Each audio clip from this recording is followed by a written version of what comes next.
Ikuti dan hadirilah Safari Dakwah Indragiri Hulu dan Kuantan Singingi. Ustadz Dr. Desman Yahya Ma'ali LCMA Hafizahullahu Ta'ala. Ustadz Dr. Desman Yahya Ma'ali LCMA Hafizahullahu Ta'ala. 22 sampai dengan 24 Rabiul Awal 1443 Hijriah atau 29 sampai dengan 31 Oktober 2021. Yarfa'illahu alladhina amanu minkum walladhina utul ilma darajat. Allah pasti akan mengangkat derajat orang-orang yang beriman dan orang-orang yang diberikan ilmu beberapa derajat tingginya. Jumat 22 Rabiul Awal 1443 Hijriah atau 29 Oktober 2021 Masehi, Masjid Nurul Huda, Petar Batu Rijal Hilir, Pranap Indragiri Hulu. Islam rahmatan lil alamin. Ba'da Isya. Sabtu 23 Rabiul Awal 1443 Hijriah atau 30 Oktober 2021, Masjid Nurul Huda, Petar Batu Rijal Hilir, Pranap Indragiri Hulu. Hakikat kebahagiaan.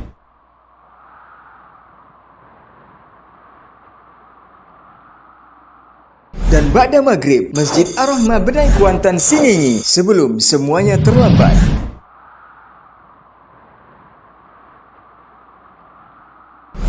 Ahad 24 Rabiul Awal 1443 Hijriah atau 31 Oktober 2021, Masjid Al-Muhajirin Penghijauan Pangean Kuantan Singingi.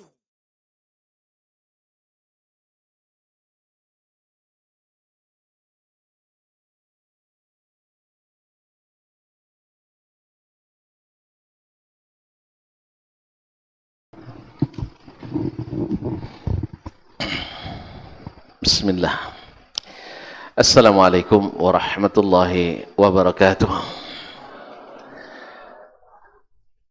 Alhamdulillah wa kafa, wassalatu wassalamu ala abdihil mustafa wa ala alihi wa ashabihi syurafa wa tabi'ina lahum bi ihsan ila yaumil iqabi wal jazaa. Ashhadu an la ilaha illallah wahdahu la syarika lah jalla wa ala wa ashhadu anna Muhammadan abduhu wa rasuluh nabiyul huda sallallahu alaihi wa ala alihi wa tabi'ina lahum bi ihsan ila yaumil liqa'ih. Amma ba'du, فأوصي نفسي وإياكم أيها الإخوة المسلمون وأيتها الأخوات المسلمات بتقوى الله عز وجل رب الأرض والسماوات، فإنه قد فاز المتقون. يا أيها الذين آمنوا اتقوا الله حق تقاته ولا تموتن إلا وأنتم مسلمون. Bapak-bapak dan ibu-ibu, saudara-saudara dan saudari-saudari, alim ulama, cerdik pandai, tokoh masyarakat, tokoh adat, yang hadir di Masjid Abu Bakar As-Siddiq,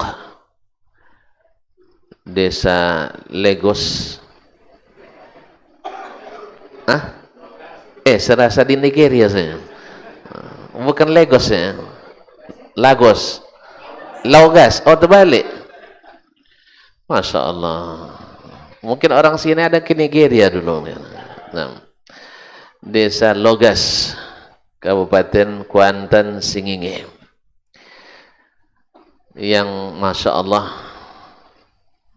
lama saya rindu ke sini, tapi belum ada kesempatan. Kemarin ada kesempatan, harusnya 3 kali di sini, tapi kayaknya kalah saing dengan Kuantan Singingi. Karena orang di sini pemurah-pemurah, dan mau mengalah. Padahal mungkin beliau ini yang pertama sebenarnya, ya, yang pertama menghubungi. Tapi ketika berkolaborasi, akhirnya beliau harus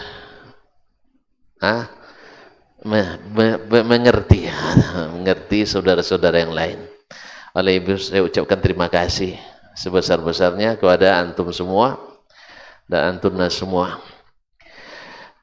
Pertama, karena ini adalah nikmat, kita diizinkan bertamu ke rumah Allah ini. Kalau tidak izinkan, tidak dapat kita sini. Tentu saja yang berkesempatan hadir di rumah Allah yang maha mulia pasti orang-orang yang terpilih dan dimuliakan. Buktinya tak satu pun yang masuk ke sini kecuali beruntung. Tidak ada yang rugi. Coba tonton, hitung nanti selepas dari sini, ada rugi enggak? Ada rugi? Tidak ada, Masya Allah, tabarakallah. Tidak ada ruginya. Alhamdulillah, semuanya untung. Langkah datang dihitung. Yang diangkat menaikkan derajat, yang diturunkan menghapus dosa. Masya Allah. Ketemu dengan saudara, tidak boleh jabat tangan. Sudah, Alhamdulillah, Masya Allah. Berarti tidak masuk lagi prokes. Jabat tangan tidak boleh. Jadi, jabat tangan, bertemu satu muslim dan muslimah berjabat tangan, berguguran pula dosanya. Seperti bergugurannya daun kering dari pohon. Tersenyum pula di wajah saudaranya. Sama dengan bersedekah. Ya, sehingga banyak yang tidak ngisi kotak impak sedekahnya. Karena tadi sudah sedekah. Ya. Ada di sebagian tradisi di masyarakat kita, hari raya itu kan bermaaf-maafan kan? Ya. Jadi sengaja dia utangnya diundur sampai bulan bulan Syawal. Sebab ketika Idul Fitri, mohon maaf lahir dan batin, habis semua. Nah, jadi sudah diputihkan utangnya. Kaum muslimin dan muslimat dirahmati Allah. Oleh itu, mari kita bersyukur kepadanya atas nikmat yang diberikan ini. Sebab tak banyak yang menikmatinya. Tak banyak. Kalau tidak percaya, turun kita ke pasar, lebih banyak di pasar daripada di rumah Allah. Oleh itu, kita berbangga karena esok di surga majlis ini seperti dalam hadis riwayat Imam Ahmad dalam Al-Musnad, kita insya Allah akan saling mencari. Mungkin di sini tidak kenal, di sana langsung kenal. Sebab hafalan di sana kuat-kuat, hafalan di sini lemah-lemah. Apalagi yang berkaitan dengan utang tadi, itu banyak pada lemah hafalannya. Ma'asyul kiram.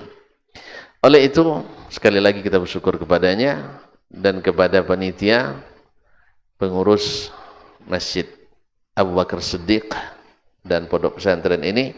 Semoga Allah lebihkanlah, ya kan? Sebab mereka menjadi penyebab terjadinya perkumpulan ini.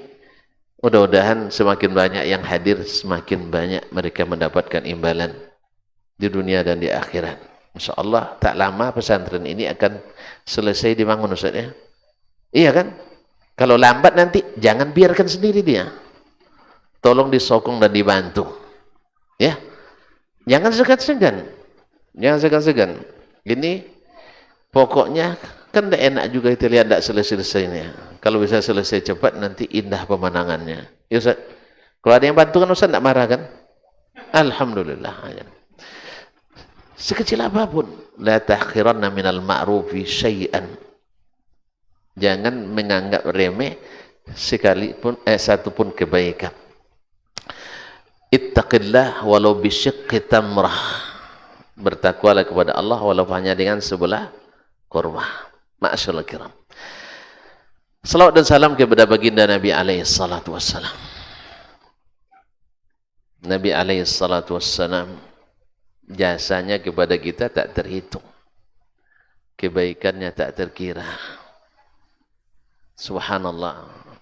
Silakan diamati setiap gerak kita dengan mengikut Nabi alaihi salatu wassalam. bernilai dan berharga semuanya. Kita melangkah ke majelis ini karena mengikuti Nabi SAW lillahi ta'ala, jadi berhitung. Kalau bukan karena Nabi yang ajarkan, kita tidak tahu apa-apa. Oleh sebab itu, kalau andainya kita berterima kasih kepada orang yang berbuat kebaikan dan mendoakannya, maka Nabi adalah yang paling patut dan pantas untuk kita doakan dan untuk kita sanjung dan puji, ta'zim dan hormati.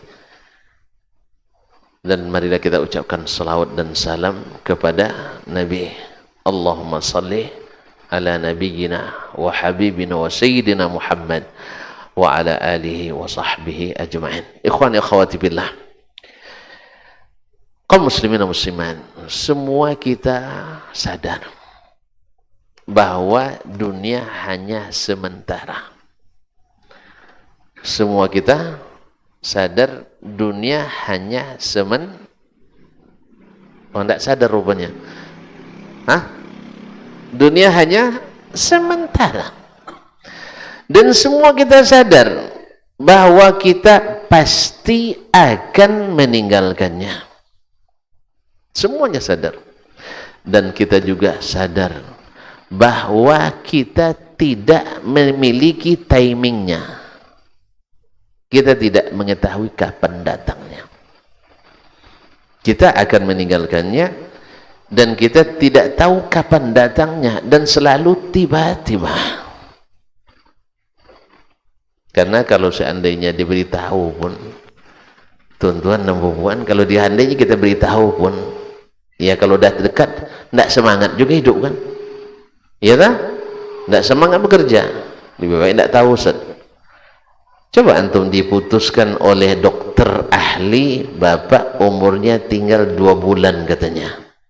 Risau enggak? Risau. Ya. Awalnya ayahnya bersikeras tidak boleh nikah katanya. Sekarang dibersikeras kamu harus nikah. Karena tinggal 2 bulan. Rupanya setelah nikah hidup 25 tahun setelahnya. Dokternya mati lebih duluan. Nah, itu. Kamu tercengang antum kayak kita pula rupanya. Iya, seperti itu kaum muslimin dan muslimat.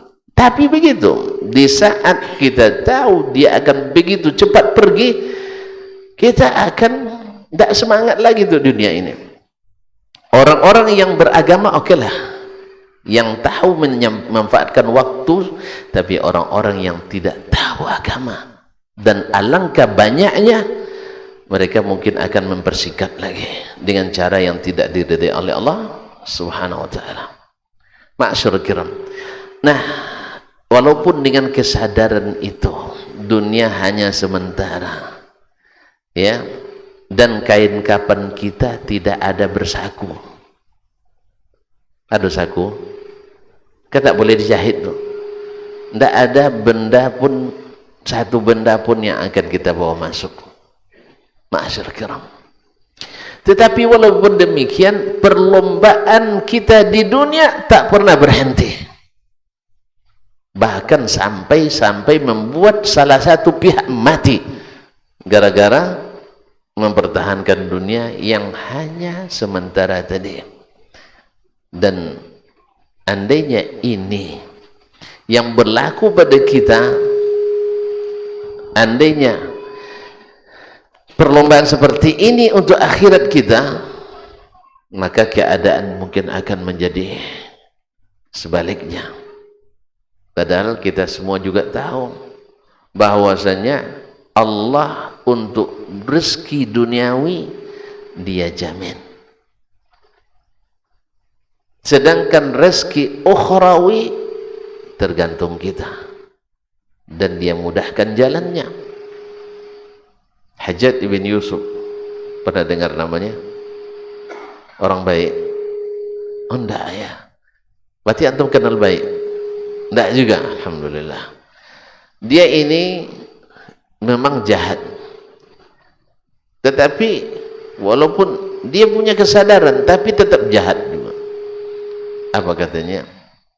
Innallaha takaffala lana innallaha takaffala lana rizqad dunya wa wakala ilaina rizqal akhirah.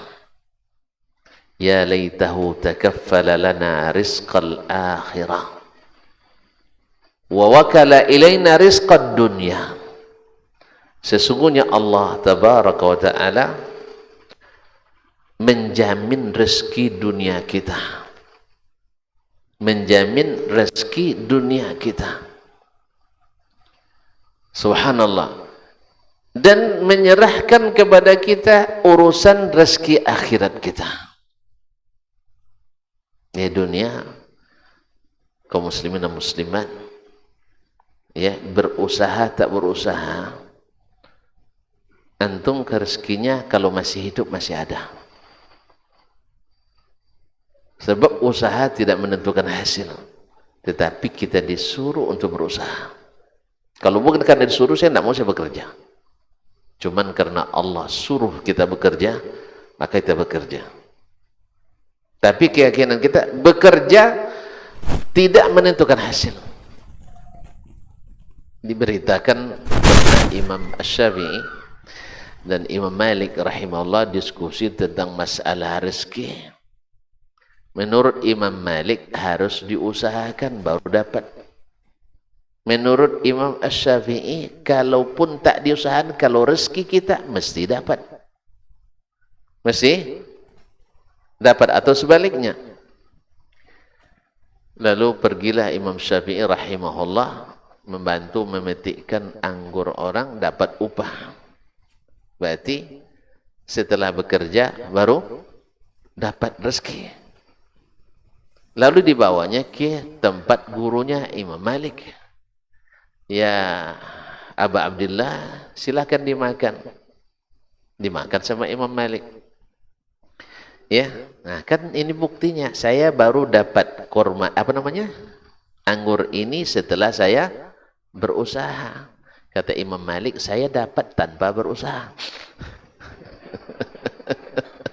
Nah, iya kan? Memang kamu dapat dengan usaha, saya dapat tanpa usaha. Berarti berusaha tak berusaha, rezeki kita dapat. Cuman agama kita mengajarkan kita untuk tidak malas, dan bekerja itu adalah termasuk amal saleh. Makanya kita bekerja. Tetapi kita selamanya tidak menggantungkan keberhasilan kita pada pekerjaan kita. Buktinya, kata sama-sama belajar, yang ini sampai tidak tidur semalam gara-gara ujian karena sistemnya SKS, sistem kebut semalam. Ya, ya semalam tidak tidur. Yang satu lagi banyak tidur. Yang banyak tidur karena di hari-hari sebelumnya belajar terus. Kalau yang satu hari ini biasa tak belajar terus. Makanya di malam itu dia berusaha sampai subuh. Pas ujian tertidur. Akhirnya yang tidak bekerja begitu keras dapat nilai excellent, mumtaz. Yang tadi berusaha keras, rasib atau fail, gagal. Sebab apa? Dia kira usahalah yang menentukan hasil. Tidak. Menentukan itu adalah rezeki dari Allah tabaraka wa ta'ala. Jelas ya? Terus, tidak boleh kerja? Wajib bekerja. Boleh malas? Tidak boleh. Ma'asyarul kiram. Jadi, dunia yang kita perebutkan ini sebenarnya tidak patut kita perebutkan. Malu kita. Malu kita sebenarnya. Karena nilainya di sisi Allah sama sekali tidak senilai sebelah sayap lalat menurut kita. Kalau saya kumpulkan sayap lalat satu goni, ada yang mau menerima? Ada yang mau beli? Gratis. Tidak ada yang mau. Subhanallah. Nah, dunia dan seisinya ini di sisi Allah bernilai sebelah sayap lalat seperti yang kita nilai. Lalu kenapa ya manusia begitu berlomba-lomba? Kenapa ya manusia begitu berebut-rebut? Kenapa ya manusia begitu terpedaya? Ma'asyiral kiram dirahmati Allah Subhanahu wa taala. Hah? Padahal dicari tak dicari dapat. Cuman kita mesti mencari. Karena apa? Allah ingin melihat kita berharap. Berharap itu adalah ibadah yang disukai oleh Allah dari hamba. Makanya kita, seperti kata Ibn Al-Qayyim rahimahullah, hidup kita ini dengan cinta, terbang dengan sayap raja dan sayap khauf. Berharap dari Allah dan takut kepadanya, dan ini melahirkan cinta dalam diri kepadanya. Kaum muslimin. Nah, kalau seandainya kata Nabi SAW, "Lau kanatid dunya indallahi taswa mithla janahi ba'udah lama razaqal kafira atau lama saqal kafira syarbata ma." Andainya dunia ini, kaum muslimin, bernilai di sisi Allah seperti nilainya sebelah sayap lalat di sisi kita, maka Allah tak akan beri orang kafir itu seteguk air pun. Tak beri seteguk air pun. Tak bernilai sama sekali. Dalam hadis lain dijelaskan bahwasanya andainya law anna insakum wa jinnakum wa awwalakum wa akhirakum, ya, andainya orang pertama sampai orang terakhir dari kalangan jin dan manusia, qamu ala sa'idin wahid, berdiri di satu tanah lapang semuanya, maka setiap orang mengajukan permohonan setiap yang dia inginkan. Apa yang dia inginkan? Nak minta kerajaan dikasih, nak minta jadi presiden diberi, nak minta istri 4, tanya istri pertama dulu, enggak diberi. Pokoknya apa itu yang nak inginkan Allah beri. Subhanallah. Wa ma naqasa dzalika min mulki illa kama udkhila al-mikhyatul bahr. Itu sama sekali tak mengurangi apa yang ada dalam kepemilikan Allah, kecuali seperti memasukkan ujung jarum ke dalam samudra yang luas. Berapa yang terangkat? Ma'asyiral kiram dirahmati Allah. Nah, kenapa yang nampak yang di tangan orang itu aja yang nampak? Kenapa tidak kita menengadah ke atas? Wa fis sama'i rizqukum wa ma tu'adun. Rezeki kalian itu di langit. Salah pula, tak boleh tuju. Rezeki kalian itu di langit, dan apa yang dijanjikan untuk kalian. Ini kalau sering nengok ke bawah nih, rusak hati kita. Ya, rusak hati.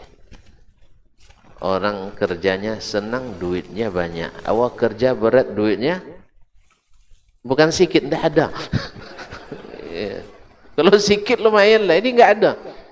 Nah, saya sebelum pulang dulu nanya seorang senior, "Cu, ada kojo di Indonesia rusuk cunya?" Deh, kojo bahasa sepah katanya. Piti tak ada. Lalu saya bilang, "Tidak apalah, saya tidak perlu kerja, tidak perlu piti. Yang penting ada rezeki." Yang penting ada rezeki. Betul. Ketika nak masuk hadis dulu, orang ingatkan hadis itu payah. Payah belajarnya, payah dapat kerja setelahnya. Subhanallah. Saya bilang, saya tidak perlu kerja. Tak perlu kerja, yang penting ada PT. Iya kan? Rupanya baru tamat S1, dapat 3 tawaran kerja. Jangan tak tanggung-tanggung, di luar negeri lagi. Salah satunya jadi sopir. Iya, sopir saya. Nah, Antum nak cemooh saya nampaknya. Sopir itu mulia, ngantar syekh pergi kuliah ke Masjid Nabawi, kemudian antar anaknya ke sekolah menghafal Quran. Mulia kan? Itu kenapa ketahuan tuh? Salah satu. Ternyata yang kita khawatirkan itu tak terjadi. Kita aja yang risau sebenarnya. Paham sih? Ketika melamar anak orang. Tidak usah lah saya cerita ya. Iya, awak rambut lurus, badan kurus, kulit hitam, awak pokoknya tidak ada yang menggembirakan nampak. Kurus, rambut lurus, susah pula diatur. Yang dilamar, ya menurut saya, menurut anda, anak orang kaya cantik pula. Tapi karena saya percaya Allah Maha Kuasa dan Maha Pemberi, makanya diminta kepadanya. Kalau minta ke orang tuanya belum tentu dikasih. Minta sama Allah Tabaraka Ta'ala. Makanya saya ulang-ulang doa yang dulu saya sebut. Masih ingat kan? Ya Allah, beri saya istri yang salihah, cantik, tidak masalah, asal kaya. Iya, cantik tak masalah, asal kaya. Akhirnya pede aja. Ya pede aja. Alhamdulillah menurut saya terkabul. Iya, soal doa di padang Arafah saya. Iya, dekat Multazam waktu tawaf dan sa'i, ketika melontar jumrah, mabit di Mina, bermalam di Muzdalifah, dalam sujud. Jangan sekali, berkali-kali saya. Sambil nangis pula, kalau tidak dapat nangis gitu. Nah, itu. Akhirnya kasihan Allah lihat kita, dan Allah suka kalau kita memelas dan memaksa meminta. Antum tak pernah minta, itu salahnya sih. Jadi minta. Ma'asyiral kiram dirahmati Allah SWT. Jadi dunia yang kita perebutkan itu akan kita tinggal. Dunia yang kita perebutkan itu diperebutkan tidak dapat juga. Kadang-kadang awak dah berebut ya, tapi diambil orang lain. Awak ada bersaing tapi diambil orang lain. Ada. Siku copang siku cope, siku tobang siku lope. Nah, kaum muslimin dan muslimat dirahmati Allah. Kemudian itu juga tidak akan kita bawa. Dan sayang kita akan meninggalkannya dengan tiba-tiba. Allah gambarkan dalam surat Yunus ayat 24. Innama mathalul hayatid dunya kama'in anzalnahu minas sama' fakhtalata bihi nabatul ard mimma ya'kulun nasu wal an'am hatta idza akhadatil ardu zukhrufaha wa zayyanat wa dhanna ahluha annahum qadiruna 'alayha ataha amruna laylan aw naharan faja'alnaha hasidan ka'an lam taghna bil ams kadzalika nufassilul ayati liqaumin yatafakkarun. Perumpamaan dunia ini, kehidupan dunia ini hanyalah ya perumpamannya dari sisi zawalnya, seperti kata Imam Ibnu Katsir Al-Baghawi, yakni fana'iha wa zawaliha, bahwa dunia itu fana. Sepakat nih kan? Sepakat dunia itu fana? Sepakat. Dunia itu akan hilang. Sepakat? Sepakat. Atau sebelum dunia hilang, kita yang hilang. Iya tak? Belum dunia hilang, kita sudah hilang. Nah, perumpamaan itu Allah sebutkan seperti air yang kami turunkan dari atas. Kalau turun memang dari atas, karena yang menurunkan di atas. Ini kepada nengok, ini kemana arah kajinya? Iya, saya yang bisa. Yang semua yang kita dapat dari Allah selalu disebut diturunkan. Berarti kalau turun namanya dari atas. Tidak ada turun dari mana-mana. Yang adalah turun dari atas. Dan Allah sebutkan dia maha tinggi dan di atas. Syekh, Ustaz ngaji tauhid itu ngaji apa nih? Baik. Jadi seperti air hujan yang Allah turunkan. Lalu fakhtalata bihi nabatul ard. Lalu tumbuhlah tanaman yang bermacam-macam. Ikhtilata yakni bercampur tumbuhnya. Ada tumbuh rumput, ada tumbuh kacang-kacangan, ada tumbuh padang ilalang, ada tumbuh pohon-pohon yang berbuah atau pohon yang tak berbuah. Ya kan, banyak kan tumbuh. Mimma ya'kulul an-nas. Nah, mimma ya'kulun nas wal an'am. Yang dimakan oleh manusia atau binatang ternak. Subhanallah. Allah yang tumbuhkan kaum muslimin dan muslimat dirahmati Allah. Nah, untuk kita ada, untuk hewan kita ada. Bahkan hewan yang paling besar di dunia apa namanya? Hewan yang paling besar. Tidak pernah dengar. Hah? Ikan paus. Tidak pernah dengarnya. Subhanallah. Antum memang orang daratan. Mana tahu. Ya, tidak pernah menyeberang lautan. Cita-citanya rendah.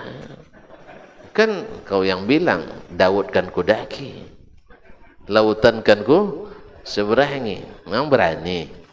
Nanti ketemu paus. Nah, jadi kaum muslimin dan muslimat, ikan paus yang makannya berapa ton sehari makannya Pak Haji? Pak Ketua? Ikan paus makannya sehari berapa? Hah? Tidak ada yang tahu juga. Antum orang perikanan masa tidak tahu? Oh, tidak sampai kaji ke situ. Iya. Ikan paus itu Masya Allah makanannya, saya pun jadi lupa gara-gara antum tidak tahu. 3,5 ton ya? Antum lihat Google. Hah? Saya pun lupa jadinya. Pokoknya makanannya berhari ton. Untung bukan Allah siap serahkan kita kasih makannya. Allah mah tahu bagaimana beri dia makan. Nah, andainya hewan seperti itu tidak perlu takut rezekinya, masa kita yang seperti ini takut rezeki kita?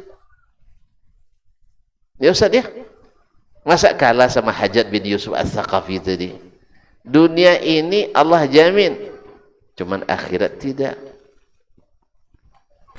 Makanya seharusnya perlombaan kita di dunia ini untuk yang tidak disiapkan. Ibaratnya kalau antum pergi musafir, ya, saudara-saudara, pokoknya kalau konsumsi dah siap, akomodasi siap, tinggal lagi PT yang tidak siap. Antum siapkan juga konsumsi. Saya ulang lagi. Nah, antum nak pergi misalnya rihlah muqayyam ke Sumatera Barat misalnya, lalu kata panitia yang kita siapkan di sana satu kemah dah siap, itu bis itu alat-alat masak siap, bahan makanan siap. Terus yang tidak siap adalah PT. Tahu PT? Duit. Nah, kira-kira antum sebelum berangkat sibuk menyiapkan uang atau menyiapkan makanan? Makanan juga, biar basi. Nah, kaum muslimin dan muslimat, jadi kita masalah dunia ini disediakan. Tonton pernah nengok burung gagak beranak? Tidak juga, itulah mat. Tanya ikan tidak tahu juga, burung nggak tahu juga, apa lagi tahu? Ya Allah. Hah? Burung nggak ada di sini. Burung gagak? Enggak pernah antum ngintip dia beranak? Subhanallah. Orang sampai ke situ dia. Subhanallah kaum muslimin dan muslimat. Gagak itu warnanya apa? Hitam. Ya. Tapi kok nengok saya tuh? Hah? Memang saya hitam ya? Ya Allah ya Rabbi.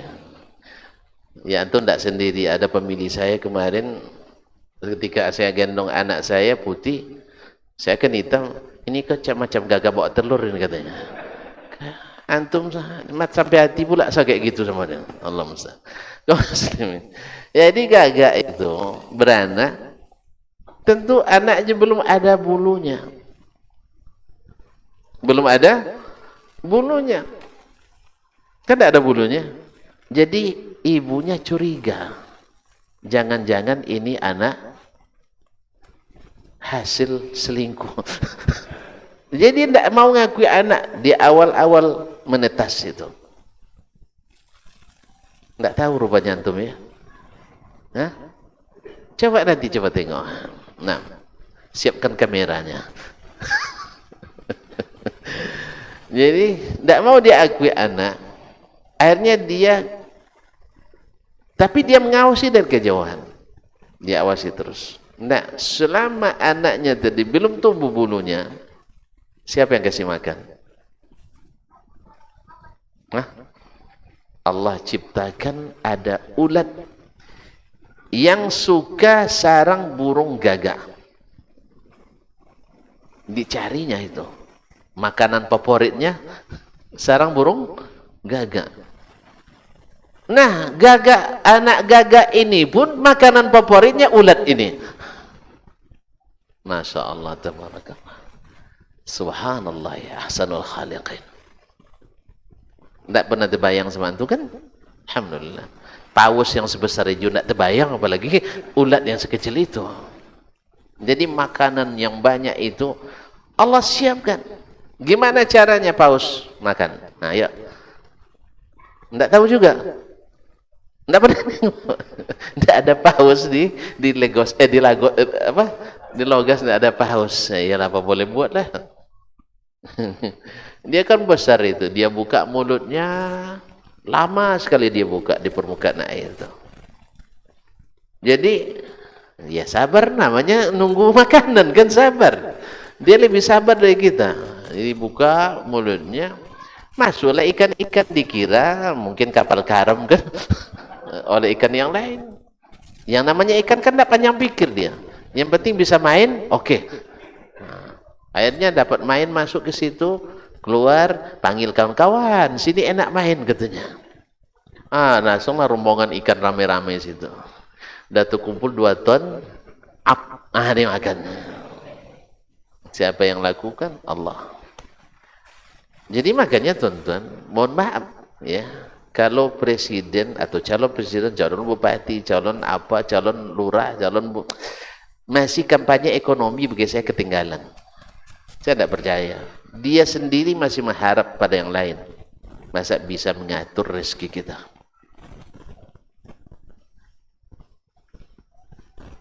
Ini berpolitik pula Ustaz.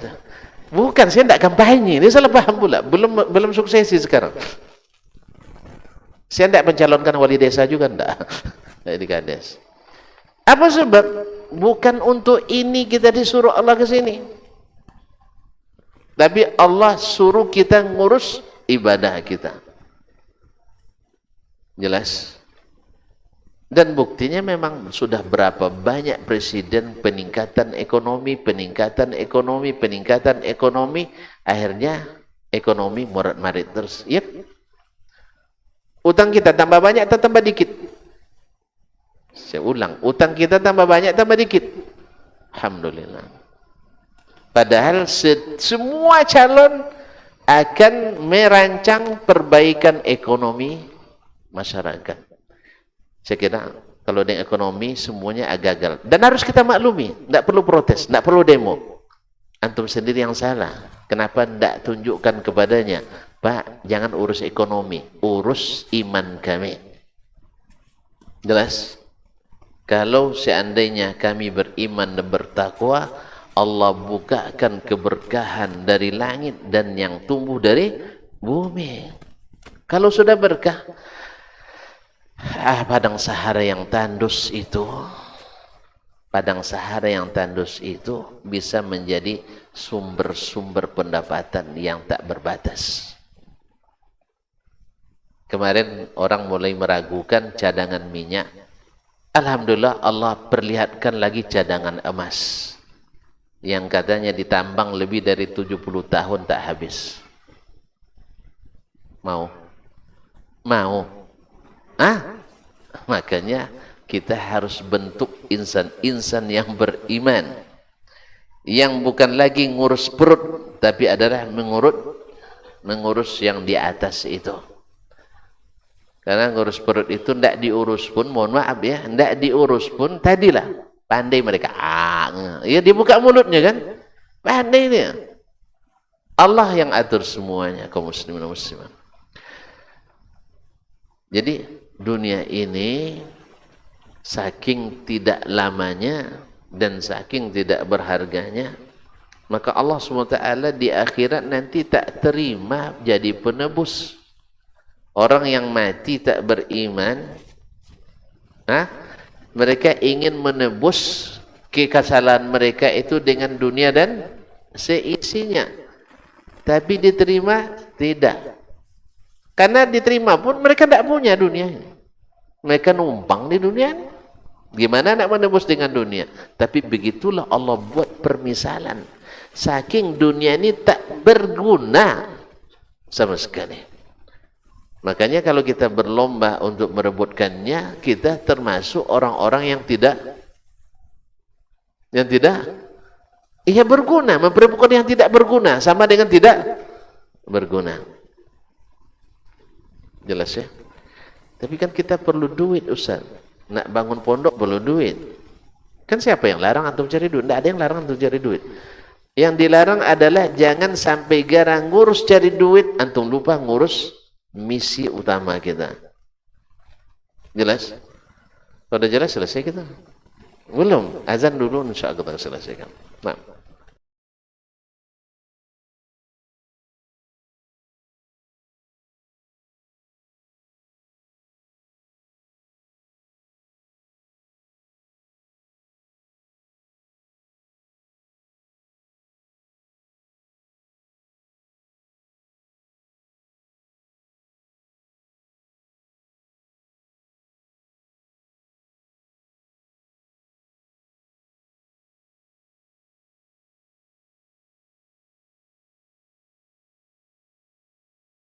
Ketentraman dan kenyamanan. Wa ghasyiyatuhumur rahmah, dan mereka diliputi pula oleh rahmat, kasih sayang dari Allah Subhanahu wa taala. Wa haffat bihimul malaikah, dan mereka pun dikelilingi oleh para malaikat. Karena malaikat suka majlis-majlis zikir dan ilmu. Wa dzakarahumullahu fi man indah, dan Allah akan banggakan sebut-sebut mereka di kalangan malaikat-malaikat yang ada di sisinya, di masyarakat atas. Mudah-mudahan kita termasuk yang sering disebut-sebut di sisi Allah di kalangan para malaikat, dan di akhir majelis ini mudah-mudahan kita pula mendapatkan seperti yang tersebut dalam hadis qudsi, qumu maghfuran lakum, silahkan berangkat meninggalkan majelis ini dalam keadaan diampuni dosa-dosa kalian.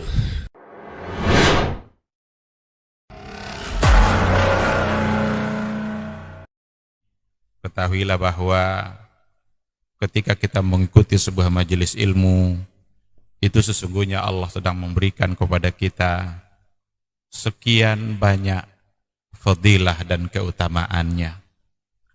Karena sungguh sangat mulia orang-orang yang berada di majelis ilmu. Orang-orang yang berada di majelis ilmu adalah orang-orang yang akan dimudahkan baginya jalan menuju surga Allah. Dalam hadis dikatakan oleh Rasulullah sallallahu alaihi wasallam, "Man salaka tariqan yaltamisu fihi ilman, sahalallahu lahu tariqan ilal jannah." Barang siapa yang menempuh satu jalan di mana tujuannya adalah untuk mendapatkan ilmu, maka Allah akan mudahkan baginya jalan menuju surga. Surga itu perlu iman, Dan mendapatkan surga itu perlu ilmu.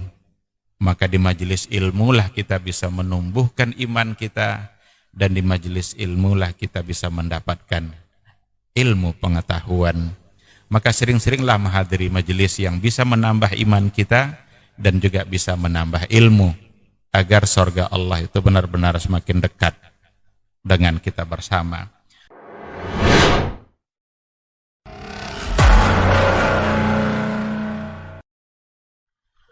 Orang yang keluar dari rumahnya menuju rumah Allah untuk menuntut ilmu syar'i, maka sungguh dia sedang berjalan di jalan ilmu, dan itu akan memudahkannya untuk menuju surga Allah Subhanahu wa taala. Man salaka tariqan yatlubu fihi ilman salakallahu bihi tariqan min turuqil jannah. Barang siapa yang menempuh sebuah jalan yang ditempuhnya adalah jalan menuntut ilmu, maka Allah akan mudahkan jalannya untuk menuju surga Allah Subhanahu wa taala. Orang yang berangkat ke masjid untuk menuntut ilmu syar'i dianggap sebagai jihad fi sabilillah. Nabi alaihi salatu wassalam bersabda, "Man dakhala masjidana hadza," barang siapa yang memasuki masjid kami ini, yakni Masjid Nabawi, liyata'allama khairan, untuk belajar atau mempelajari kebaikan, au yu'allimuhu, atau dia mengajarkan kebaikan, kal mujahidi fi sabilillah, adalah seperti orang yang berjihad di jalan Allah. Mudah-mudahan kehadiran kita di rumah Allah yang mulia ini, tujuan kita hanya satu, untuk mencari ridha Allah tabaraka wa ta'ala. Mudah-mudahan ilmu yang kita pelajari, ilmu yang memberikan keberkahan, yang menerangkan jalan kita dan senantiasa menjaga kita di jalan Allah Subhanahu wa taala.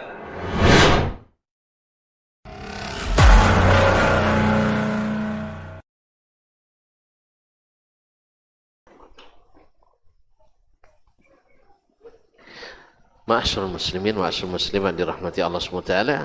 Jadi Allah menyebutkan saking cepatnya dunia ini meninggalkan kita atau kita meninggalkannya, seperti diturunkan hujan. Lalu kami tumbuhkan dengan hujan itu bermacam jenis tumbuhan, baik yang dimakan manusia atau yang dimakan oleh hewan ternak. Hatta idza akhadatil ardu zukhrufaha, sampai ketika bumi sudah terlihat indah dan cantik oleh tumbuh-tumbuhan itu. Ya, kita ketika melihat ya tanaman yang kita tanam itu sudah mulai menghasilkan, terlihat indah di mata, manis di pandangan. Naam, wa dhanna ahluha annahum qadiruna 'alaiha, dan mereka sudah yakin mereka akan memetiknya, mereka akan merasakan manisnya, mereka akan menikmatinya, dah yakin. Ataha amruna, tiba-tiba datang keputusan kami untuk membinasakannya. Tiba-tiba datang keputusan kami untuk membinasakannya. Lailan au naharan, di waktu siang ataupun di waktu malam. Faja'alnaha hasidan, kami jadikan seperti yang tanaman-tanaman yang baru dipotong, disabit, habis semuanya. Ka'allam taghna bil amsi, olah-olah kemarin tidak ada, tak ada yang tumbuh sama sekali. Ma'asyarul kiram dirahmati Allah. Demikian juga dunia ini, kita berusaha, bertugas lumus, bekerja, sehingga kita mengumpulkan kekayaan yang banyak, dan kita akan berharap dengan kekayaan ini tinggal lagi ongkang-ongkang kaki menikmati. Ya tak? Coba lihat, tanyakan semua orang yang mencari harta sampai mengumpul yang banyak, yang terbayang apa? Di masa tua, di masa depan bisa hidup nikmat, anak-anak hidup bahagia, istri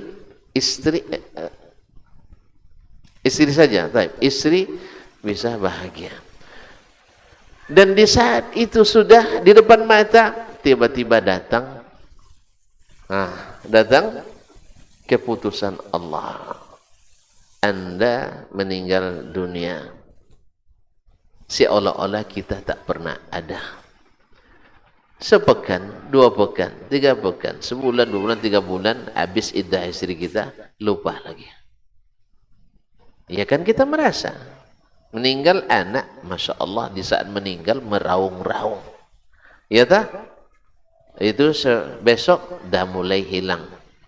Besoknya lagi dah mulai ringan. Besoknya lagi dah mulai akhirnya lupa. Kemarin menengok anak mati, meraung-raung, sayang luar biasa. Sekarang anak yang masih hidup disuruh mati. Ya kan? Iya sih. Hitung bulan cuma. Seolah-olah musibah itu tak pernah terjadi lagi. Seolah-olah anak itu tak pernah ada di samping diri. Padahal dia sudah persiapkan semuanya. Atau orang yang menyiapkan kekayaan untuk kehidupannya di masa depan, di masa tuanya. Dia siapkan. Tiba-tiba keputusan Allah datang. Anda tak boleh makan nasi kecuali hanya setengah gelas. Ada nikmat lagi? Ada nikmat? Dah. Inginnya bahagia, ternyata dicabut itu nikmat dari kita. Sebentar sekali. Sebentar sekali. Ya Ustaz ya. Ya awak ada beringinan nanti tinggal di masa tua, tinggal gendong anak lagi. Ternyata gimana nak gendong cucu? Tangan minta digendong lagi. Dah dicabut. Dia seolah-olah nikmat itu enggak ada sama sekali. Akhirnya justru kita semakin merasa perih. Ini peringatan dari Allah SWT. Oleh sebab itu, berhentilah kalian berebut dunia ini. Karena dunia ini hakikatnya la'ibun walahun. Adalah permainan, kelalaian, watakathur, watafakhur. Saling banyakkan harta dan anak, saling berbangga-bangga. Inilah dunia ini. Ya sah? Oleh sebab itu, maka siapa yang sadar ini, maka Allah ingatkan kita, jangan seperti itu. Kadzalika nufassilul ayati liqaumin yatafakkarun.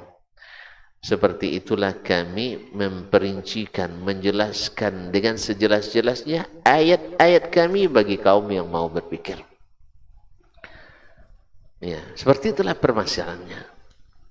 Oleh itu, maka ambillah dari dunia ya dengan cara yang halal.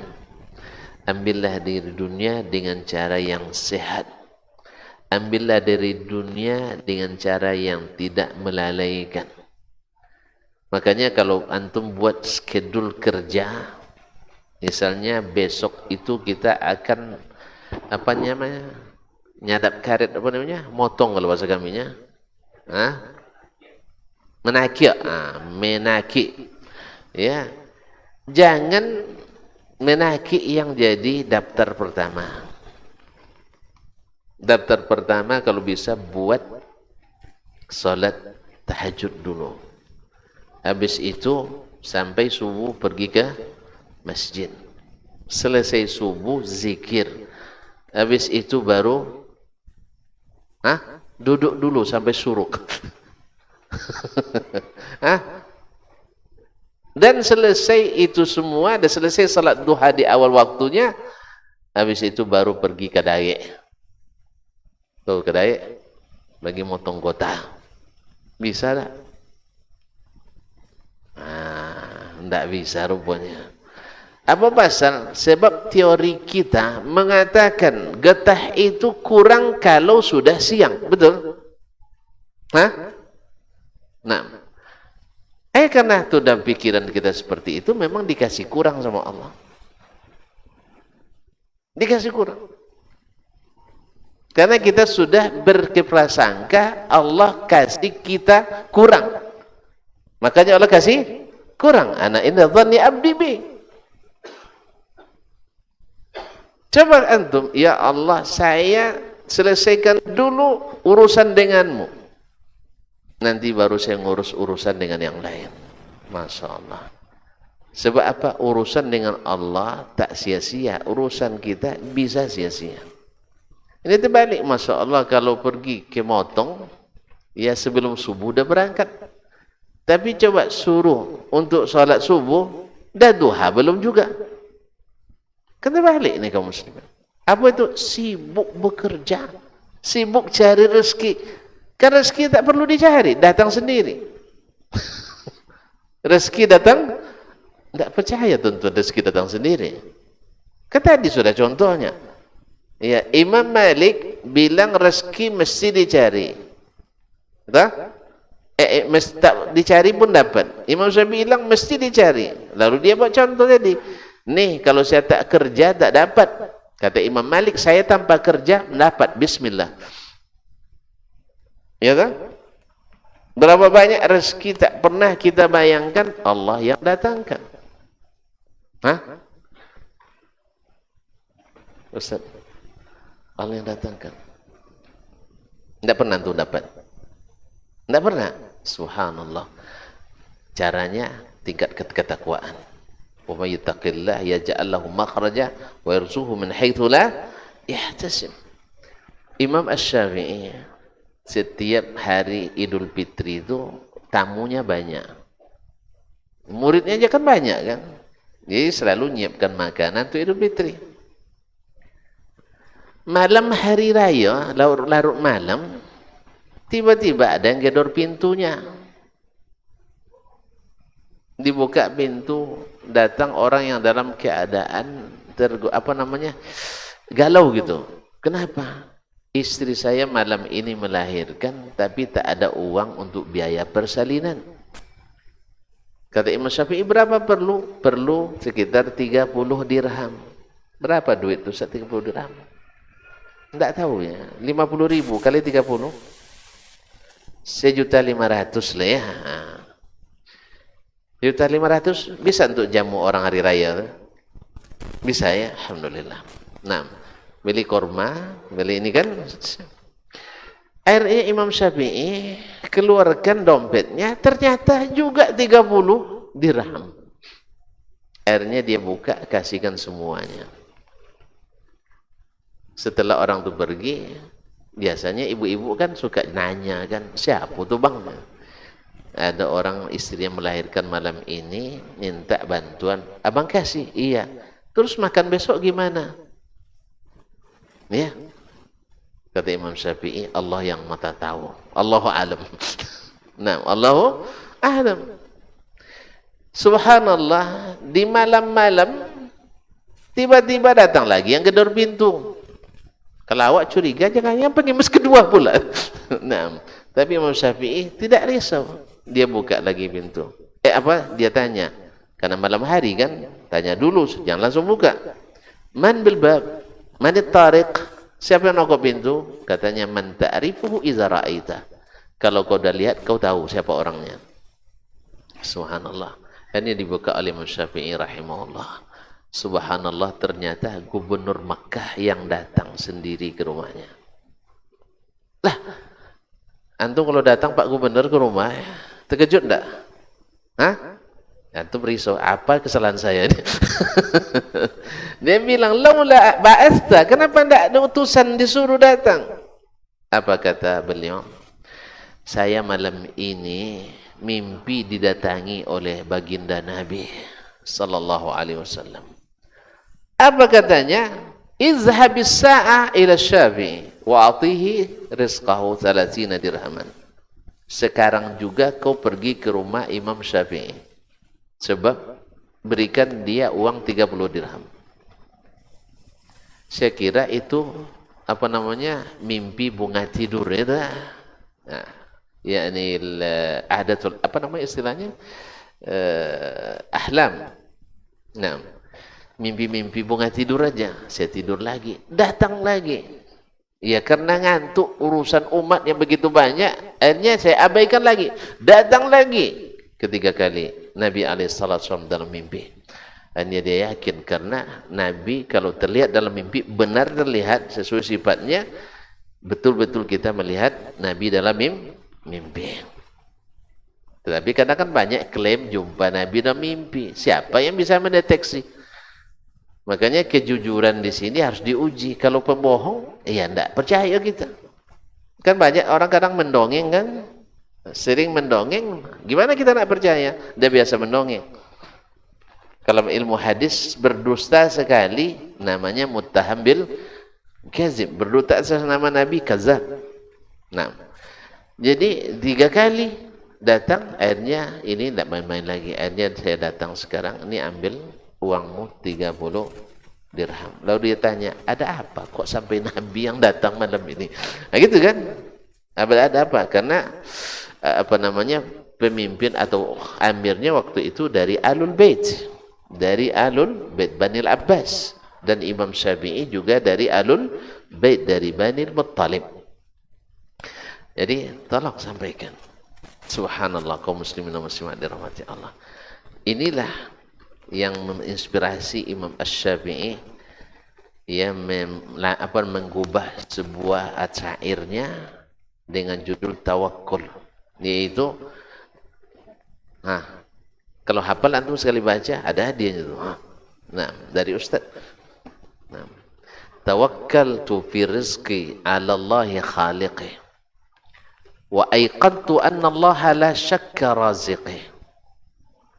Ma yakum min rizqi falaysa yafutuni walau kana fi qa'il biharil awamiqi fasawfa ya'ti Allahul 'azim bi fadlihi walau lam yakun minni lisanu binatiqi fa fi ayyi syai'in tazhabu an-nafsu hasratan wa qad qasama ar-rahmanu rizqal khalaiq. Yang hafal 7 tangan? Nah, yang hafal 7 tangan? Enggak ada ya? Ya. Kalau orang Arab dulu sekali hafal, sekali dengar langsung hafal. Kalau kita 3 kali dengar langsung lupa. Nah, itu aja bedanya. Makanya kalau orang ajam bicara tentang hafalan orang Arab, tidak mau tamat. Karena dia mereka tidak paham makna hafalan itu. Kecuali mereka yang sudah berinteraksi langsung dengan orang Arab. Kadang-kadang kan orang-orang liberal bicara macam-macam, ya biarin aja, dia nggak tahu memang. Dia nggak tahu. Ma'asyal kiram dirahmati Allah. Artinya ada yang tahu? Apa tahu artinya? Enggak. Gitu aja enggak tahu. Nah, dalam masalah rezeki, saya hanya tawakal kepada Allah karena Dia penciptaku. Kalau Dia bisa mencipta, pasti lebih bisa memberi rezeki. Dan saya yakin bahwasanya Allah pasti beri saya rezeki. Sekalipun tersimpan di dasar laut yang sangat dalam, Allah dengan karunia-Nya akan datangkan kepadaku. Sekalipun lisanku tak pernah berucap meminta kepadanya. Ustaz ya? Rezeki saya tidak diucapkan. Kan Imam Syafi'i tidak minta tadi kan? Tapi Allah tahu bagaimana cara mengembalikannya. Masya Allah, tabarakallah. Oleh sebab itu, kenapa hati ini begitu luka dan galau? Gara-gara melihat rezeki orang. Padahal Allah yang Maha Pengasih, adil dalam membagi. Kalau gitu selesai lah ya. Jadi kaum muslimin dan muslimat dirahmati Allah, dunia ini hanya sementara. Dunia ini kalau kita tidak ditinggalkannya, kita pasti akan meninggalkannya. Dan dunia ini Allah jamin untuk kita selama hayat masih di kandung badan. Sedangkan rezeki akhirat tak dapat kalau kita tidak siapkan. Oleh sebab itu, berlomba dalam masalah dunia bikin kita pecah dan berbantah. Berlomba dalam masalah akhirat membuat hubungan semakin kokoh dan erat. Persahabatan dunia sering berakhir dengan petaka, sedangkan persahabatan akhirat rata-rata berujung nikmat. Oleh sebab itu, perkuatlah semangat untuk mengejar akhirat dan jangan terpedaya karena tertipu oleh dunia. Oleh sebab itu, mari kita tutup saja kajian kita malam ini, karena kita sudah tahu ternyata dunia ini permainan dan tipu daya yang harus kita berhati-hati terhadapnya, sedangkan akhirat adalah kampung abadi yang kekal yang kita mesti bersiap dengan segala daya dan kekuatan yang dimiliki. Oleh itu, saya kira tidak ada pertanyaan, Ustaz. Hah? Sejelas itu masih bertanya lagi? Nah. Ya, tidak ada pertanyaan kan? Hah? Ada pertanyaan? Alhamdulillah, tidak ada.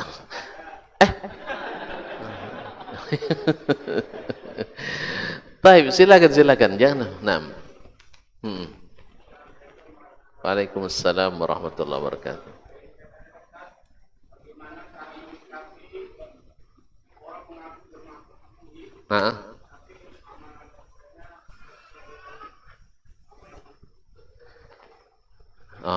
Ngaku bermazhab Syafi'i, tapi amalannya tidak sesuai dengan amalan Syafi'i. Ini amalan Syafi'i itu seperti apa?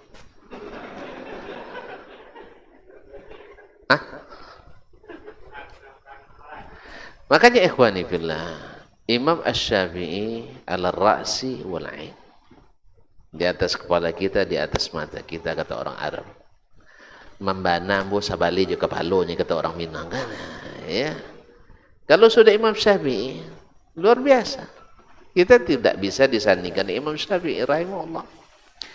Cuman masalahnya kita punya yang tidak membuat kita berbantah.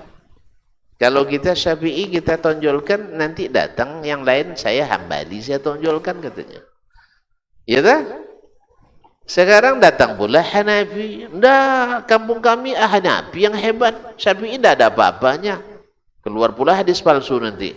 Ada di akhir zaman, sayati ala ummati fi akhir zaman rajulun asyaddu alai ummati min iblis yusamma Muhammad ibn Idris. Akan datang zamannya bagi umatku seorang laki-laki paling bahaya terhadap umatku, lebih berbahaya dari iblis, namanya Muhammad bin Idris. Imam Syafi'i itu datang pula pengikut Syafi'i buat hadis palsu pula.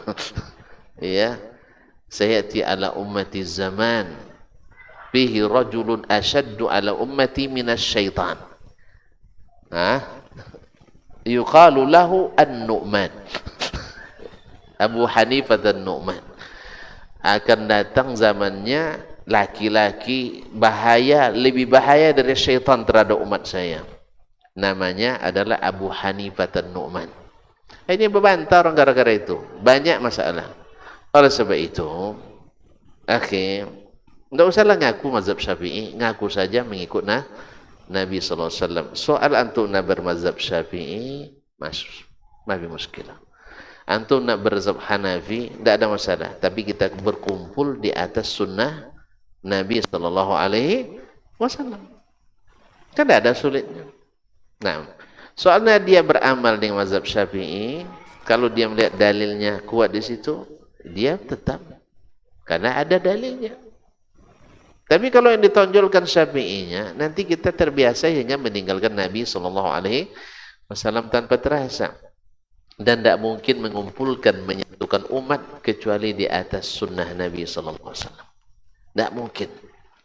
Tidak mungkin mengumpulkannya di atas mazhab. Tidak mungkin.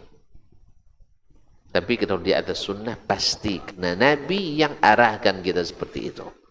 Alaikum bisunnati. Jadi tidak usah dipikirkan, tidak sesuai dengan Syafi'i, tidak sesuai dengan Hambali, tidak usah pikirkan itu. Yang penting dia sesuai tidak dengan Nabi SAW. Kalau sesuai, nak mazhab Syafi'i kah, nak mazhab Hambali kah, tidak ada masalah. Jelas? Buat seolah-olah Nabi hadir di samping kita. Dan dia ucapkan, ya Dasman, ini amalan saya, kerjakan. Antum memang oleh ke Ustaz Eri. Maaf Rasulullah, Ustaz Heri tidak kayak gitu dia nah. Berani? Berani? Hah? Kalau antum berani bahaya tuh. Kan Nabi, kan hadisnya sahih dari Nabi, berarti Nabi yang katakan kan? Lalu dia katakan, ini amalan saya. Lalu antum bilang, oh ya minta maaf Rasulullah. Engkau kan dulu, sekarang saya di zaman saya. Antum berani? Nah, alhamdulillah. Oleh sebab itu, tidak usah dipedulikan itu. Dah ribut kita nanti. Nah, jelas? Nah, tambah lagi, ini banyak. Nah, diulangi lagi. Ini banyak gudang soalnya. Taib, silakan. Nah. Jadi,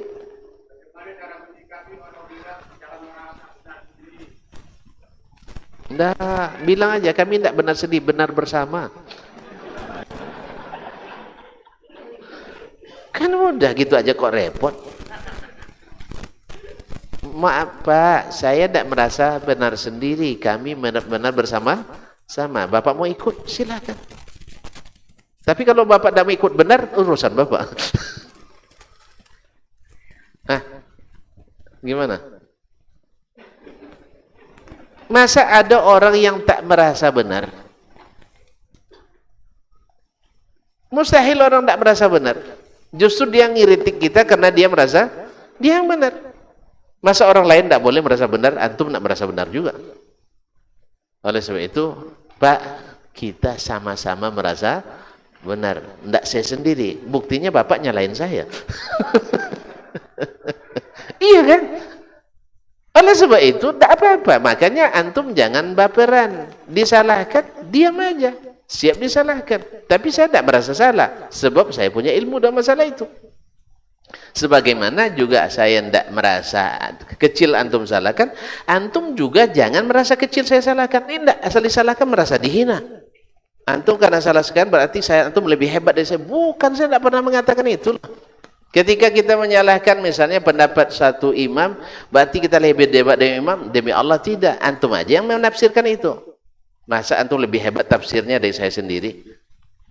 Lebih hebat menafsirkan perkataan saya dari saya sendiri. Disinilah fitnah itu terjadi. Jadi bilang aja, Pak, Ustadz, Buya, saya tidak merasa senang sendiri. Tapi kita sama-sama merasa benar. Cuman Bapak mengatakan yang itu yang benar. Saya merasakan ini yang benar. Kalau gitu, ayo kita adu kebenaran itu. Ya adu kebenarannya. Apa dalilnya? Ya kan itu, ukuran kebenaran kan dalil. Oh ternyata dalil dia lebih kuat. Ikut aja, tidak ada masalah. Nanti marah kawan saya katanya. Marah pula sama dia. Apa ini sih? Waduh, pantang dibuka ini. Baik, hayakallah. Jelas Ustaz? Jelas? Jadi kalau ada yang bilang nanti jangan merasa benar sendiri. Tidak, kami merasa benar bersama. Bahkan Bapak juga ikut merasa benar. Selesai masalah. Jangan sedih tak? Kan sama-sama kita merasa benar. Iya kan sama-sama kan, tidak sendiri kan? Nah, oh ada yang lebih dahsyat lagi. Merasa hanya sendiri patut masuk surga, orang lain masuk neraka. Tidak, kami justru karena ingin semuanya masuk surga, sehingga kami yang menyimpang kami tarik ke jalan utama. Jelas? Kan kita berdakwah karena itu. Jangan buat yang menyimpang supaya kita sama-sama masuk surga. Bukan maknanya, itu jalan ke neraka. Lalu kita dorong ke neraka. Enggak, justru kita tarik. Kita bukan kerja masukkan orang ke neraka. Antum saja yang salah tafsir perkataan saya. Ulang lagi ya, tanya ke saya tafsirnya. Jangan tanya antum tafsir sendiri. Ini kan begitu, dia tafsir perkataan. Kita menyebut akhi, amalan ini tak ada dalilnya. Kata tak ada dalilnya, ibarat kerja tanpa SK. Tidak ada gaji. Saya sudah mencoba. Iya, saya sudah mencoba. Saya diminta oleh rektor untuk bergabung ke kampus. Awak karena sudah surat resmi, saya kira bekerja langsung dapat gaji. Punya SK tak diurus orang tuh, orang pegawaian. Mulai masuk Februari, gaji baru terhitung April.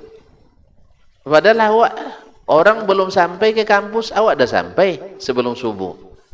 Ya, orang sudah tidur nyenyak bekeruh, kita masih di dalam kampus, tapi tak terhitung. Apa sebab? Apa sebab? SK tidak ada. Akhirnya saya bekerja 2 bulan tanpa gaji. Saya mau nuntut kemana? Siapa yang nyuruh Anda bekerja? Mana SK-nya? Iya kan? Tidak ada SK. Demikian juga amalan. Maka ditunjukkan. Saya sudah jadi korban. SK tak ada, gaji tak turun. Ada lagi. Nah, ada lagi. Pemeriksaan BPK. Seseorang mengeluarkan anggaran bukan pada pos anggarannya, tak sesuai dengan SOP. Akhirnya jadi apa? Jadi temuan. Jadi temuan, dianggap salah. Maka kita ingatkan, ini amalan SOP-nya seperti ini dari Rasulullah sallallahu alaihi wasallam. Jangan buat di luar itu. Pasalnya nanti dipermasalahkan. Jelas? Antum tidak pernah diperiksa Badan Pemeriksa Keuangan, jadi kurang paham nampaknya. Iya, sebab kata Nabi, "Manukisal hisab uzib."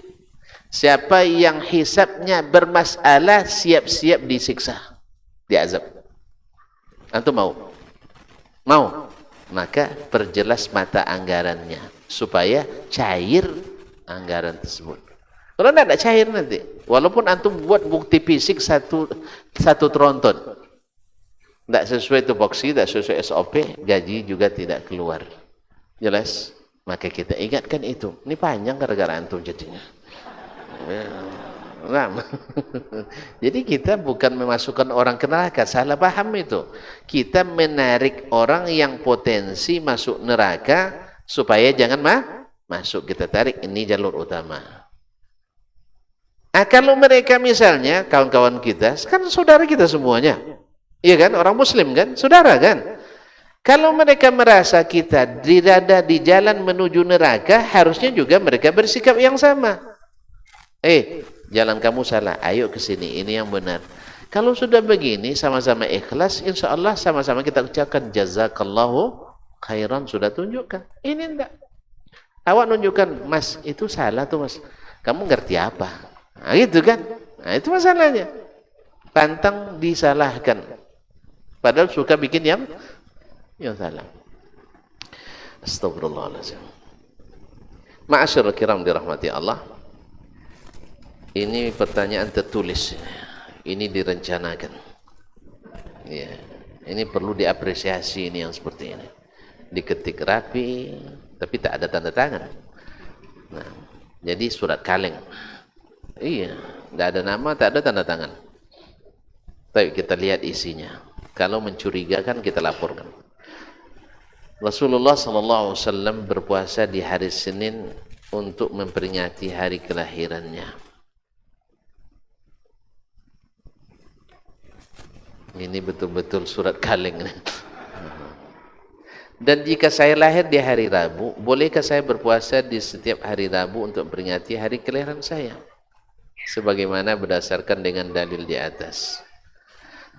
Barakallahu fikum wa barakallahu fikum. Kaum muslimin, Nabi alaihissalatu wassalam ditanya tentang puasa hari Senin. Dia jawab, zalika yaumun wulidtu fihi. Itu hari saya dilahirkan. Tidak ada dia bilang saya berpuasa gara memperingati hari kelahiran, tidak ada. Tidak ada beliau mengatakan memperingati. Tapi dia sebutkan itu hari saya dilahirkan. Berarti saya bersyukur dengan berpuasa. Kalau sudah menjadi perayaan, tidak mungkin puasa, mesti makan-makan. Jadi Nabi bersyukur dengan puasa, kita bersyukur dengan makan-makan. Dan lebih parahnya sambil jingkrak-jingkrak pula. Ini dah semakin menjadi-jadi. Ini ada salawatan koplo, salawatan jazz, salawatan macam-macam. Masjid sekarang dijadikan tempat bermain musik. La sallallahu alaihi. Makanya kenapa kita katakan, nah di sini lalu kita ingatkan dulu di bulan-bulan Rabiul Awal ini di zaman Nabi aman. Tidak ada ribut kan? Ada ribut? Ada ribut? Tidak ada. Di zaman sahabat aman. Tak ada ribut. Di zaman tabi'in aman. Tabi'in aman. Tabaul atba aman. Sampai lewat masa-masa keemasan Islam itu aman terus. Tapi setelah itu tidak aman lagi. Asal mulai datang bulan Maulid, bulan Rabiul Awal itu dah deg-degan kita. Baik yang pro maupun yang kontra. Apalagi di zaman medsos ini. Ternyata memperingatinya bikin tidak aman. Berarti kalau bikin tidak aman berarti harus berbesar hati untuk mengamankan. Kayak gitu lagi. Logika yang logis kan begitu. Ternyata dia bikin tidak aman masyarakat muslim. Jelas? Ustaz, jangan gara-gara lebih banyak yang melakukan sehingga jadi yang penting yang tidak mau diam. Enggak. Karena kalau antum bilang paling banyak, dulu paling banyak enggak ada mengikuti. Sekarang aja. Nah, ala kulli hal kaum muslimin. Jadi pertanyaan kedua, boleh enggak saya peringati hari lahir hari Rabu?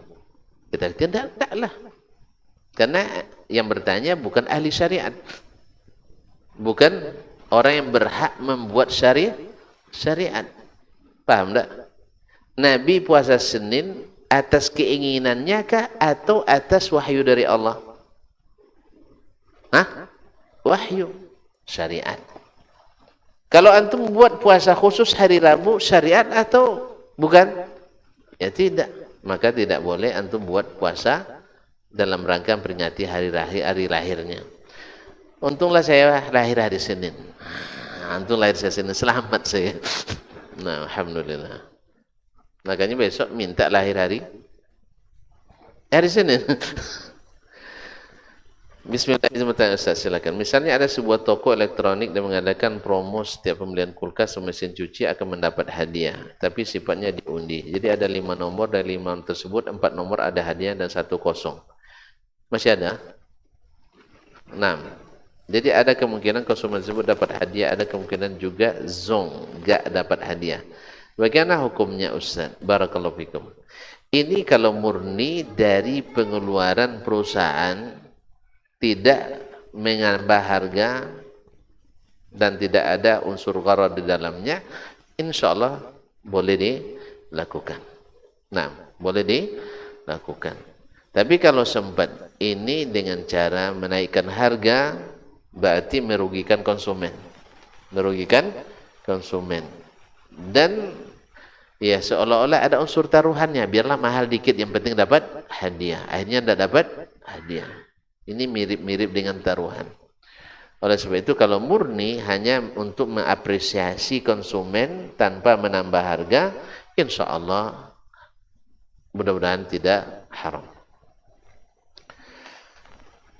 Apa hukumnya membuka ladang di kawasan hutan lindung dan usaha dompeng mencari emas?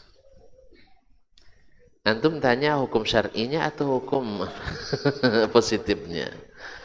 Masyaallah kiram. Kalau hukum positif ini kan ilegal. Ini ilegal. Nah, sekarang yang tidak legal itu halal atau tidak? Hah? Dia tidak halal karena kita wajib mematuhi aturan yang dibuat dan tidak bertentangan dengan aturan syariat. Ada aturan yang melarang, yang artinya yang bertentangan dengan aturan ini? Ada? Enggak ada. Oleh sebab itu, selama tidak ada bertentangan dengan syariat, kita mesti taati. Wallahu ta'ala alam. Ya. Cuman kalau dapat halal apa tidak? Itu lagi. Kadang ada sesuatu yang dilarang tetapi terdapat juga tidak berkaitan dengan zat barang itu. Yang dilarang kan ilegalnya. Cari emas kan tidak dilarang. Iya. Dapat emas dilarang? Tidak. Nah, diambil dengan cara ilegal ini. Yang dilarang adalah cari emas ilegal. Tapi dapat emas boleh tidak? Ya boleh. Dari sisi ini, walaupun dilarang secara ilegal itu, tapi kalau dapat juga dengan cara ilegal, emasnya halal, tapi tidak sah secara hukum. Tapi jangan salah paham, nanti dilapor ke mula. Saya tidak nyuruh antum untuk melanggar aturan. Nah, tapi mana tahu sudah ada di rumah. Nah, mohon sampaikan apa ini? Mohon sampaikan dalil bolehnya apa ini? Tulisannya bagus tapi susah dibaca. Tolong sampaikan dalil bolehnya menunda solat isya berjamaah dikarenakan sedang berlangsung kajian seperti sekarang ini. Subhanallah, ini yang kritik nampaknya. Tapi ini kritik membangun ini. Ma'asyarul kiram dirahmati Allah. Hukum asalnya solat isya itu dilambatkan lebih afdal. Nabi mengatakan laula an asyqa alaikum. Kalau bukan karena takut menyulitkan la akhartul isya. Saya akan lambatkan solat isya. Hadisnya dari Abu Hurairah radhiyallahu anhu. Kemudian dalam hadis Sahih Bukhari dari Jabir bin Abdullah radhiyallahu taala anhuma, Nabi sallallahu alaihi wasallam atau Jabir meriwayatkan Nabi sallallahu alaihi wasallam jika kana salatul isya idza ra'ahum, apabila mereka dilihat oleh Nabi masih bersemangat, akhar, Nabi lambatkan. Wa idza ra'ahum yat'abun aw yurhaqun, apabila dilihatnya mereka sudah kecapean dan ngantuk-ngantuk, maka salat di awal waktu. Jadi melambatkan solat isya tanpa sebab yang ngaji, hanya karena mereka duduk-duduk sambil bercerita, dibolehkan, apalagi karena ngaji. Jelas? Mana lebih abdul, ngobrol atau ngaji? Ya, walaupun sahabat umumnya ngobrolnya ngaji. Jadi dilihatnya mereka masih istilahnya masih semangat untuk bangun, maka Nabi lambatkan solat isya-nya. Tapi kalau sudah banyak yang ngangguk-ngangguk paham, maka Nabi cepatkan solat isya. Nampaknya sudah ada yang ngangguk-ngangguk nih. Ya, maka saya selesailah sampai di sini. Ya kaum muslimin, ini satu terakhir kayaknya Nabi. Apa? Ini ada satu lagi Ustaz. Apakah Bismillah, izin bertanya Ustaz, apakah setiap yang tidak dicontohkan Nabi itu bid'ah?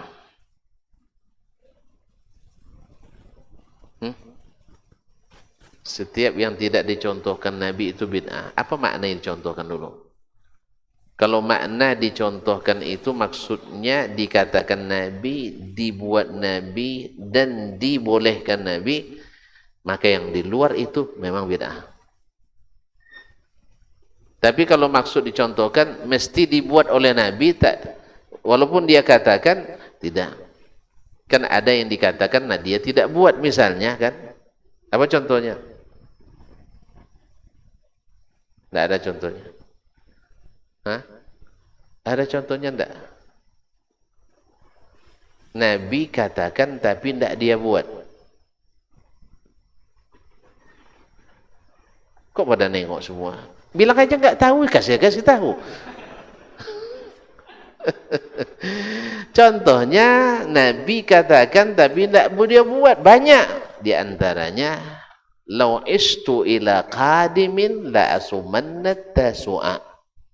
Kalau masih hidup tahun depan saya akan puasa tanggal 9 Muharram dengan 10. Jadi Nabi kerjakan? Enggak. Berarti dicontohkan? Ya dicontoh. Kalau maknanya dengan dikerjakan baru maknanya dicontohkan, berarti Nabi tidak contohkan. Tapi apakah bid'ah? Tidak. Karena ada dalam perkataan Nabi SAW. Makanya kalimat dicontohkan ini harus dipahami dulu apa maknanya. Kalau maknanya dibuat oleh Nabi, kalau tidak dibuat, maka kita katakan ada yang dikatakan Nabi atau ada yang dibiarkan Nabi sahabat melakukannya. Jelas? Misalnya Nabi SAW di awal Islam dalam peperangan atau musafir membolehkan sahabat nikah mut'ah. Nikah mut'ah. Tapi Nabi pernah nikah mut'ah? Tidak. Kalau dimaksud dengan contoh, Nabi bolehkan sahabat melakukan, ini dicontohkan oleh Nabi SAW. Tapi kalau maknanya mesti dibuat oleh Nabi, ini tidak dicontohkan Nabi SAW. Tapi nikah ini sudah dinasakh di saat Fathu Makkah. Tidak boleh lagi. Jadi jangan terlambat antum lahir gitu. Nah, coba jadi sahabat dulu di awal-awal mungkin dapat. Nah, sekarang tidak boleh lagi.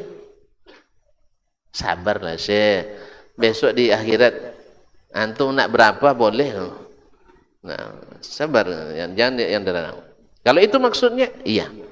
Tapi kalau maksudnya tidak dicontohkan, maknanya mesti dibuat oleh Nabi, semua yang tidak dibuat Nabi tak buat. Ya, sekarang saya katakan tidak. Karena ada yang dikatakan Nabi dia tak buat. Jelas? Ada contoh lain? Masih banyak.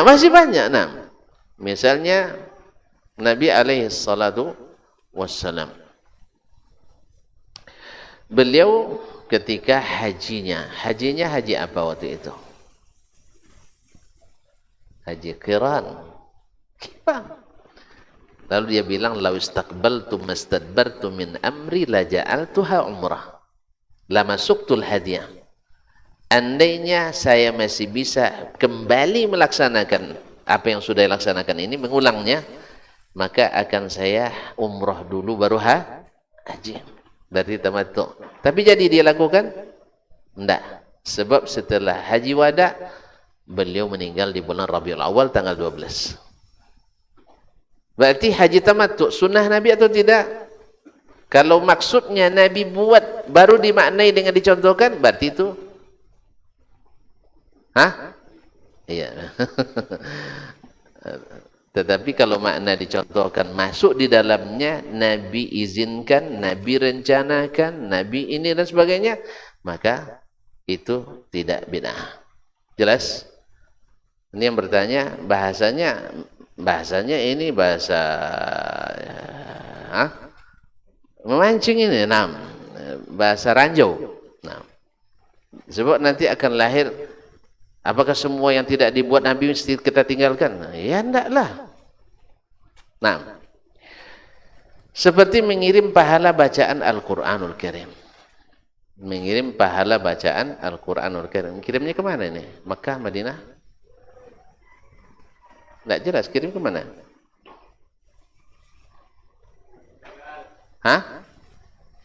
Orang meninggal. Antum tahu alamatnya di mana?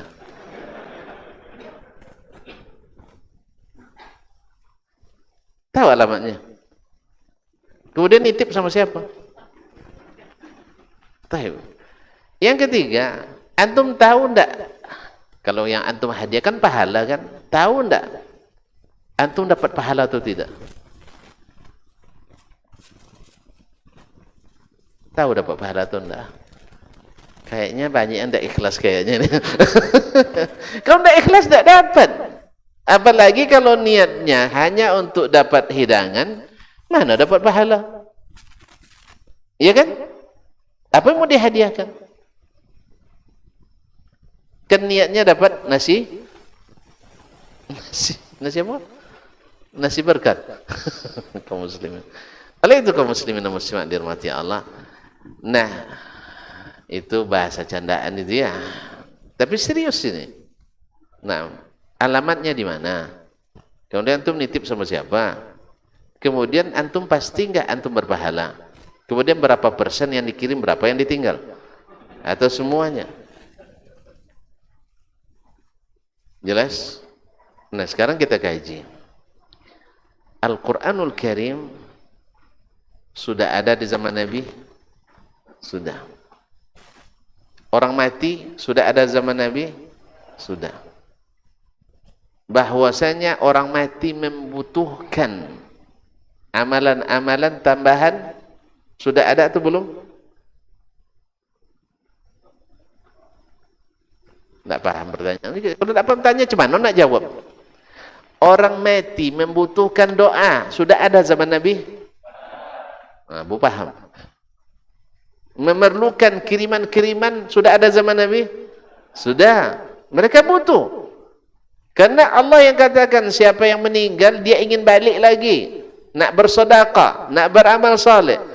Berarti dia butuh untuk dapat kiriman-kiriman dari kita. Itu bahasanya kan dapat kiriman dari kita. Doa dari anak yang saleh. Kemudian ilmu manfaat yang pernah dia wariskan, sedekah jariah yang pernah dia berikan, dan macam-macam yang lain.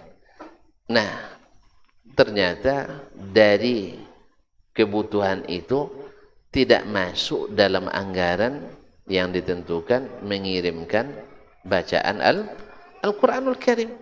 Pada Al-Quran sudah ada, kebutuhan sudah ada, halang yang tidak ada, berarti Nabi sengaja meninggalkannya. Dan sahabat sengaja meninggalkannya. Berarti kalau sengaja meninggalkan menandakan tidak disyariatkan. Wallahu ta'ala alam. Ini masalah khilaf di antara ulama. Sebagian mengkiaskannya kepada kalaulah haji boleh diwakilkan atau menghajikan orang yang sudah meninggal boleh. Kenapa baca Quran tidak boleh? Karena dalam haji juga ada baca Quran. Paham maknanya? Saya ulang lagi. Haji yang diantara amalannya baca Quran, boleh kita hajikan yang sudah meninggal. Sah? Betul? Kenapa baca Quran yang bagian sedikit dari amalan haji tidak boleh? Betul juga ya? Betul juga ya? Ya kalau pakai kias, betul juga. Cuman kita katakan, kaum muslimin dan muslimat, kalau memang dibolehkan, kenapa tidak Nabi tunjukkan? Oh, tidak semua mesti ditunjukkan Nabi. Ini bahayanya. Berarti Nabi belum selesai tugas dakwahnya. Oh, Nabi tahu tapi nanti aja. Allah musta'an kaum muslimin. Jadi menuduh Nabi tidak menyampaikan kebaikan. Kalau kita tanya, Nabi tahu ini baik? Tahu, tapi di mana dia sampaikan? Oh, dia tidak sampaikan. Berarti dia tidak tabligh. Atau dia sampaikan tapi tidak sampai ke kita. Ini mengada-ngada. Kan Nabi bilang sampai tapi tidak sampai kepada kita. Mana bukti sampainya? Oleh itu kaum muslimin dan muslimat, maka pertanyaan ini, apakah mengirim pahala baca Al-Quran tidak dicontohkan, tapi ada ulama yang bolehkan. Saya katakan semua yang keluar dari jalur utama kebijakan pasti tidak sama. Jalur utama kan enggak ada. Jalur utama sunnahnya kan enggak ada. Saya ulang lagi, ada dalam sunnah tadi? Enggak ada. Ini jalur utamanya. Yang keluar dari jalur utama, yang mengadakan keluar dari jalur utama. Tahu jalur utama enggak? Hah? Terpaksa diulang ngaji balik nampaknya Ustaz. Besok lah ya, kesempatan yang lain aja. Ini Nabi buat garis besar, lurus. Dah. Kemudian dia buat garis kecil-kecil kiri dan kanan. Jelas? Lalu dia bilang, ini jalanku, ikutkan. Jangan ikut jalan kecil-kecil ini.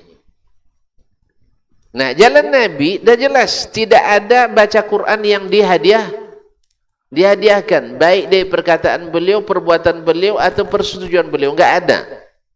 Baik. Jelas? Enggak ada dari perkataannya. Lalu ada sebagian ulama yang membolehkan dengan keluar dari jalur utama ini. Maka kita katakan bila keluar dari jalur utama pasti kebijakan tidak sama. Tidak paham juga. Lain mandang ke atas sumpahnya itu tidak paham. Ya. Paham ya? Jadi jalur utamanya enggak ada. Tiba-tiba ada sebagian membolehkan dengan kias tadi. Mengkiaskan keamalan haji, mengkiaskan keamalan bayar hutang dan sebagainya. Maka kita katakan dalam masalah ibadah jumhur ulama mengatakan tak berlaku kias. Sebab kalau berlaku kias nanti jadi disyariatkan semua bid'ah nanti itu. Ya, kalau berlaku kias itu boleh, masa ini tidak boleh, itu boleh, ini masa tidak boleh. Akhirnya nanti semua bid'ah yang dilakukan akan dibolehkan dan dijadikan syariat. Makanya akhirnya jadilah luluslah bid'ah hasanah. Dah, sampai di situ dulu. Jelas tak jelas saya tutup aja. Terima kasih, mohon maaf. Subhanakallah bihamdik, asyhadu an la ilaha illa anta astaghfiruka wa atubu ilaik. Wassalamualaikum warahmatullahi wabarakatuh.